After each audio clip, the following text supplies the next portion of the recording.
Hey, life's got no shortage of stories, awkward moments, unexpected twists, and those did that really just happen moments. Here on Cat Stories, we've packed a few into every video. My name's Kathleen and let's get into it. And for our next post, am I the idiot if I ask my sister to pay for disability placard? I 47F am a disabled woman who relies on my sister 53F to take me places, and she keeps my disability placard in her car, or did. She just told me today it is not in her car and she has no idea where it is. She then threw my partner 48M under the bus, saying he was the last one she saw with it and didn't know where he had put it. I asked him and he told me he put it back into the glove compartment. I have seen her sometimes drive with it as she arrived from time to time with it actually hanging on her mirror, not in the glove box, to which I have told her when I get in that it is illegal for her to drive with it.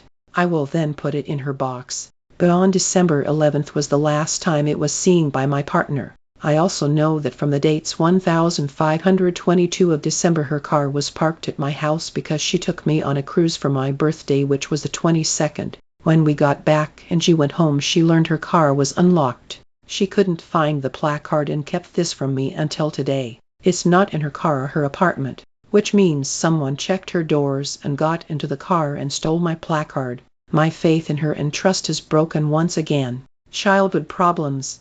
I don't want to blast her for the past, as we all had shed happening to us by our mother, which is here nor there.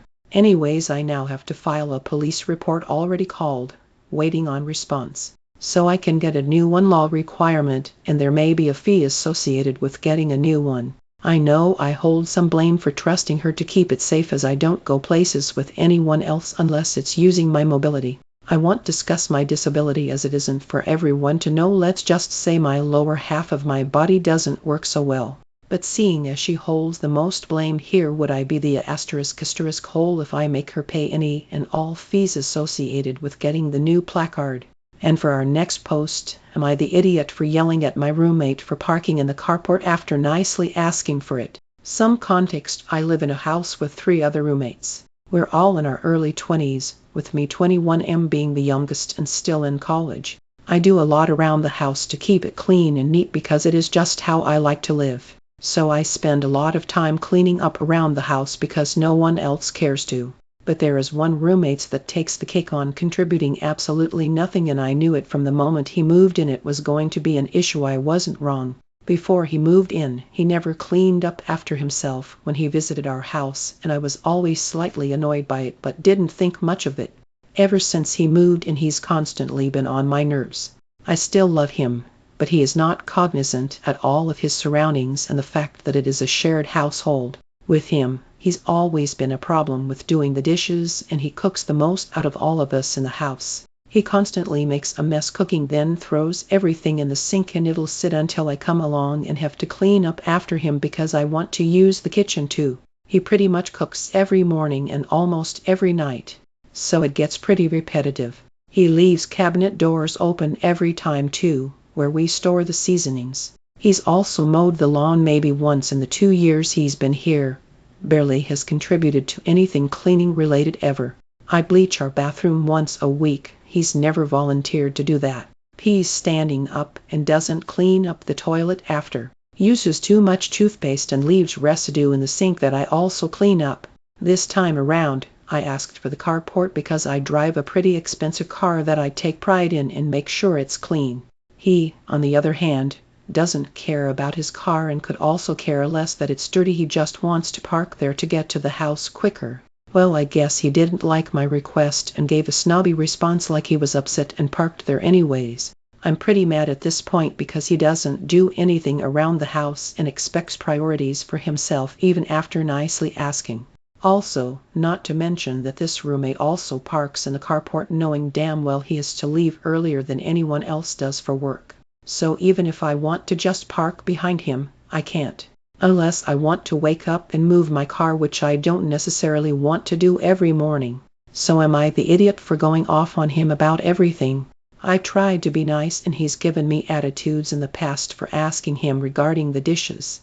I feel like I'm the only matured one in this house and I'm the youngest one here. It's so hard to find good roommates. TLDR, one of my roommates contributes little to nothing towards the house and feels that he has authority over me when I ask nicely to park my car in the carport because I take care of my things. So I went off on him about it and all the other problems he's been giving me. Am I the idiot? And for our next post, am I the idiot? Girlfriend mad at me. A person she hated joined a Discord server I'm a mod in and asked me to ban them. I asked for a valid reason, why not just I hate them so much. So I messaged them against her wishes and asked if they had any beef, who had no idea she hated him. I screenshot the conversation with my girlfriend and sent it to him. From the boyfriend's standpoint, I'd do it without a doubt. However, from a mod point, it's validated to get an actual reason, right? It's just as if your boss fired you for no reason. She's not mad at me for not doing it the second she says, but for screenshotting the conversation and sending it to him. I see both sides, but doesn't it seem excessive just because you don't like someone that they need to be kicked from every community y'all share? Was it wrong to ask for a justifiable reason, or should I have just done it without question? And for our next post, am I the idiot for telling my dad it's bad business to ask someone to pay cause they are doing a shoot at his cafe?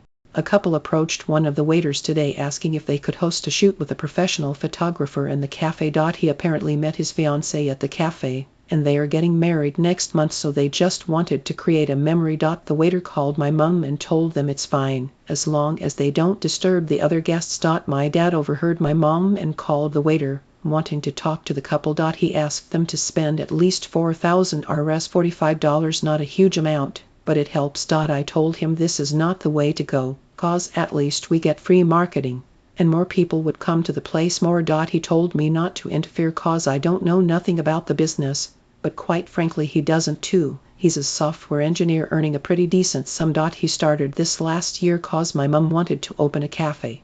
His point of view, we make close to 12 lakh a month, about $14,000, but yes, we spend a lot too. He told me only he knows how he's struggling with the place, so I just kept my mouth shut. We may not be taking much home, but I know for a face it's more than $60,000, about $700. My point of view, couple take photos, we get free marketing.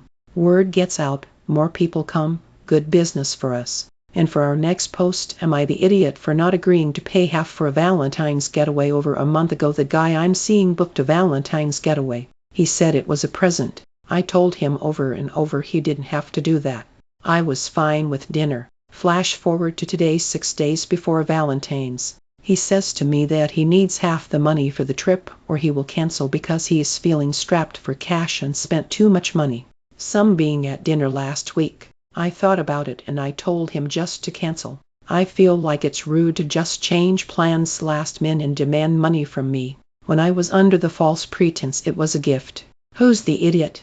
And for our next post, am I the idiot for not sharing good with my mom family because I have gastritis? I, 27, am still living with my family and parents. We are Southeast Asians. It's not frowned upon living with parents and looked up upon since we take care of parents. Whenever I cook for the family, it seems that I am the only one eating in my family. Specifically, my mom won't eat. My family is well-to-do. I am talking about doing weekly groceries of average $300,400 USD. We have storage and fridge full of ingredients, so to say we are poor is out of question. My dad gives my mom credit card to spend. I have been sick since early January until now with gastritis.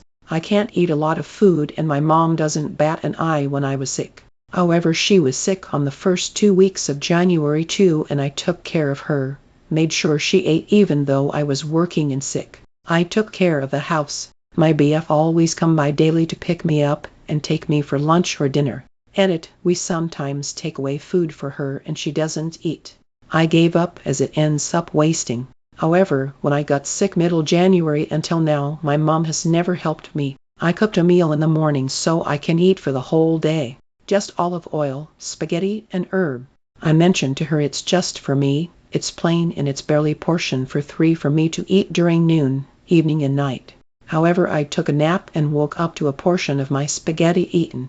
My little sister 17 and I bought her groceries the day before too. She can cook herself. Ate 1 portion and my mom told me the other portion is for my dad. She had been doing nothing the whole time. I sternly told her no, it was cooked for me. If she wants to feed my dad, she cooks a separate meal for him, and he liked his food spicy. She got angry and she said she's stressed that she has to cook. She cooked herself and it turned out a very soggy aglio olio. I was fuming and it caused me another gastric flare. I told my mom when I cooked for everyone, nobody ate.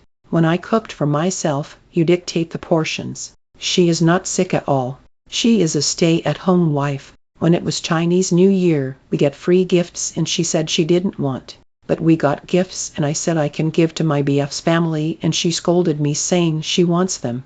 Today, my friend visited me and gave me a whole cake since I'm still sick. My mom told me to give slices of my cake to our gardener and our driver, without asking me first. On the cake it clearly stated it was for me and my friend told her the cake was for me. My mom also wanted a slice of cake and I never ate yet. I told her no, it's my cake. I get to decide who to eat. When it was your birthday you didn't even give your cake to anyone and it was half eaten and thrown away. She got angry. I told her don't eat my food anymore as I cook it how my stomach feels comfortable. I don't understand why she wants what I get her specifically for me, but when it's given to her, she won't eat and waste. And it's so am I the idiot for cooking for myself only because I have gastritis? Or I'm selfish and I should cook for everyone despite the chance of wasting? BS. Me and my BF are planning to get married this year so I can move out soon. TLDR, I told my mom to stop taking my food that was meant for me or I cooked for my stomach with gastritis and she's angry at me. Alright, that's it for this one. If these stories made you smile or think, hit like and subscribe for more. Oh, and don't forget to share your own stories in the comments. I love hearing them. See you next time. It's Kathleen. See you all later.